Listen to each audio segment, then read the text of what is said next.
بسم اللہ الرحمن الرحیم۔ گزشتہ دنوں قوم نے پاکستان کے ایٹمی دھماکوں کی 24ویں سالگرہ بڑے جوش و جذبے سے منائی۔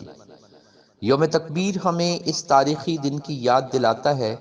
جب آج سے 24 سال قبل پاکستان نے 6 ایٹمی دھماکے کر کے دنیا کا 7واں اور اسلامی دنیا کا پہلا ایٹمی ملک ہونے کا اعزاز حاصل کیا۔ اس بار یوم تکبیر ایسے موقع پر آیا جب ایٹمی پروگرام کے خالق محسن پاکستان ڈاکٹر عبدالقدیر خان ہم میں نہیں،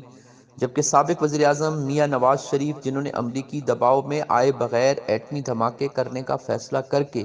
پاکستان کو ایٹمی طاقت بنایا اور دنیا بھر کے 1.8 ارب یعنی 1 ارب 80 کروڑ مسلمانوں کا سر فخر سے بلند کر دیا، انہیں بھی اقامہ کی بنیاد پر نااہل قرار دے کر خود ساختہ جلا وطنی پر مجبور کر دیا گیا ہے۔ ڈاکٹر عبدالقدیر خان سے میرے بڑے قریبی تعلقات تھے۔ وہ جب بھی کراچی تشریف لاتے میں ان سے ضرور ملاقات کرتا اور کئی مواقع پر تو وہ میرے گھر کھانے پر تشریف لاتے۔ میرا ماضی میں یہ معمول تھا کہ ہر سال یوم تکبیر کے دن ڈاکٹر صاحب کو فون کر کے اس تاریخی دن کی مبارکباد دیتا اور ان کا شکریہ ادا کرتا کہ انہوں نے پاکستان کو ایٹمی طاقت بنا کر ملکی سلامتی کو یقینی بنا دیا۔ یوم تکبیر کے حوالے سے آج میں کچھ ایسے حقائق قارئین سے شیئر کرنا چاہتا ہوں جو مجھے ڈاکٹر عبدالقدیر صاحب کی زبانی معلوم ہوئے۔ بہت کم لوگ یہ جانتے ہیں کہ بھارت کے ایٹمی دھماکوں کے کئی روز گزرنے کے بعد جب پاکستان نے جواباً ایٹمی دھماکے نہیں کیے تو بھارتی وزیر داخلہ ایل کے اڈوانی نے پاکستان کا مذاق اڑاتے ہوئے کہا تھا، پاکستانیوں کو چاہیے کہ اب وہ شرم سے اپنا سر جھکا کر چلیں کیونکہ پاکستان کے ایٹمی صلاحیت کے دعوے جھوٹے ہیں۔ ایسی صورتحال میں ایک طرف امریکی ایٹمی دھماکہ کرنے پر دھمکیاں تو دوسری طرف نہ کرنے پر $5 ارب کا لالچ دے رہا تھا، جبکہ کچھ حکومتی وزراء کی رائے تھی کہ ایٹمی دھماکے کرنے کی صورت میں پاکستان کو اقتصادی پابندیوں کا سامنا کرنا پڑ سکتا ہے جس سے ہماری معیشت مفلوج ہو جائے گی۔ لیکن ایسی نازک صورتحال میں وزیر اعظم میاں نواز شریف نے امریکی دباؤ میں آئے بغیر بھارت کے 5 ایٹمی دھماکوں کے مقابلے میں 6 دھماکے کر کے بھارت کو منہ توڑ جواب دیا اور بھارت کا غرور خاک میں ملا دیا۔ یوم تکبیر کے تاریخی دن کے حوالے سے ڈاکٹر صاحب نے مجھے بتایا کہ انہوں نے اس دن نماز فجر میں اللہ کے حضور گڑ گڑا کر دعا کی تھی کہ اے اللہ، آج پاکستان کی عزت اور حفاظت تیرے ہاتھ میں ہے، میں جس مشن پر جا رہا ہوں اس میں مجھے کامیابی عطا فرما۔ ڈاکٹر عبدالقدیر کے بقول یہ ایک خفیہ مشن تھا جس کا علم ان کی اہلیہ کے سوا کسی کو نہ تھا، اور ایسی اطلاعات موصول ہو رہی تھیں کہ کچھ اسرائیلی جنگی طیارے بھارت سے مل کر پاکستان کی ایٹمی تنصیبات پر حملے کا ارادہ رکھتے ہیں۔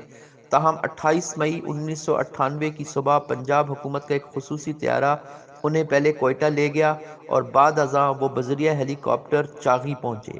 جہاں 140 سے زائد سائنسدانوں، انجینئروں اور ماہرین پر مشتمل ایک ٹیم ان کی منتظر تھی۔ ڈاکٹر صاحب کے بقول ایٹمی دھماکے کا کنٹرول روم چاغی پہاڑ سے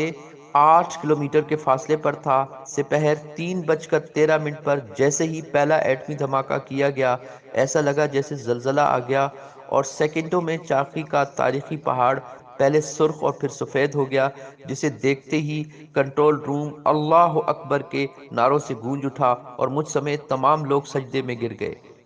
ان کے بقول پاکستان کا ایٹمی پروگرام بڑے نشیب و فراز سے گزرا۔ پیپلز پارٹی دور حکومت میں جب وزیر اعظم بے نظیر بھٹو کو ایٹمی پروگرام کے حوالے سے بریفنگ دی گئی تو بے نظیر بھٹو نے دریافت کیا کہ کیا ہم نے نیوکلیر صلاحیت حاصل کر لی ہے، تو انہیں بتایا گیا کہ ہمارے پاس کچھ ایٹم بم ہیں، جس پر بے نظیر بھٹو نے کہا اب جب کہ ہم نے نیوکلیر صلاحیت حاصل کر لی ہے تو ہمیں یورینیم کی مزید افزودگی روک دینی چاہیے کیونکہ ایٹمی پروگرام کے حوالے سے پاکستان پر شدید امریکی دباؤ ہے۔ ڈاکٹر قدیر کے بقول ان کی ٹیم نے کوئی دباؤ خاطر میں لائے بغیر یورینیم کی افزودگی روکنا ملکی مفاد میں بہتر نہ سمجھا اور ایٹمی پروگرام جاری رکھا، جس کے باعث ہماری ایٹمی صلاحیت میں مزید اضافہ ہوا اور پاکستان چند برسوں میں ایٹمی صلاحیت کا ملک بن گیا۔ افسوس کہ اس بار یوم تکبیر کے موقع پر محسن پاکستان ڈاکٹر عبدالقدیر خان ہم میں نہیں،